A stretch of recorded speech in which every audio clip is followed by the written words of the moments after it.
के 9,837 पद, एसएसएफ के 1,341, महिला बटालियन के 2,282, सवार के 71 पद है, जिसकी घोषणा मार्च में हो चुकी है और ये साथी अब कभी भी अनाउंस हो सकती है। आपको इसमें कुछ चीजें बतानी है कि क्या क्या चीजें चेंज हो सकती है, किन चीजों की चेंज होने की संभावनाएं, बदलने की संभावनाएं। इसमें जो एजुकेशनल क्वालिफिकेशन होती है वो मात्र 12th पास होती है।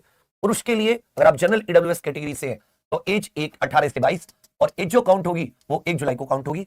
यदि आप ओबीसी एससी एसटी पुरुष है तो 18 से 27, यदि आप महिला है जनरल या ईडब्ल्यूएस कैटेगरी की तो 18 से 25 और आप एससी एसटी या ओबीसी कैटेगरी की महिला है तो 18 से 30। इसमें हाइट भी है पुरुष के लिए जनरल ओबीसी एससी ईडब्ल्यूएस पुरुष 168 सेंटीमीटर, एसटी पुरुष 160, महिलाओं में ईडब्ल्यूएस जनरल ओबीसी एससी महिला 152 सेंटीमीटर, एसटी महिला 147, महिलाओं के लिए न्यूनतम वजन 40 केजी, जबकि पुरुषों के लिए छाती का मापन होता है 79 सेंटीमीटर बिना फलाव के, जनरल ओबीसी एससी कैटेगरी के युवा कम से कम 5 सेंटीमीटर फलाव और एसटी कैटेगरी के युवा 77 सेंटीमीटर बिना फलाव के और कम से कम 5 सेंटीमीटर का फलाव। उसके बाद में साथ ही इसमें दौड़ है 4800 मीटर पुरुष प्रत्येक कैटेगरी, किसी भी कैटेगरी का पुरुष है 4800 मीटर 25 मिनट में और महिलाओं के लिए 2400 मीटर 14 मिनट में। तो थोड़ा थोड़ा फिजिकल भी आप अभी से करना शुरू कर दीजिएगा। इसका जो पेपर पैटर्न होता है वो कुछ इस प्रकार होता है बच्चा। सबसे पहले इसमें एक ऑफलाइन पेपर होता था, लास्ट भर्ती तक 2 घंटे का पेपर होता था और आधे नंबर की नेगेटिव मार्किंग होती थी।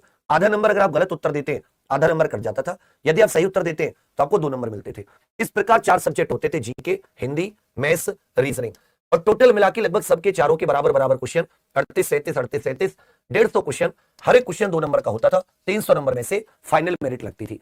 इसमें होता क्या है, सबसे पहले साथ ही इसमें एक रिटन एग्जाम होता है, उसके बाद में डीवीपीएसटी नापतोल और आपके डॉक्यूमेंट वेरिफिकेशन, उसके बाद में आपकी दौड़ होती है और दौड़ के बाद में आपकी फाइनल मेरिट लगती है, उसके बाद में मेडिकल होता है।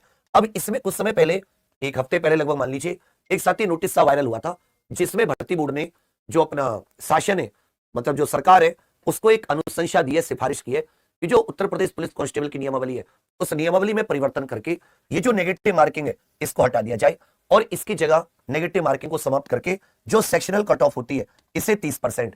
अब ये 30% ओवरऑल मार्क्स लानी है या प्रत्येक सब्जेक्ट में लानी है, ये देखने वाली बात होगी। अभी तक के लिए मुझे लगता है कि ओवरऑल 30% है।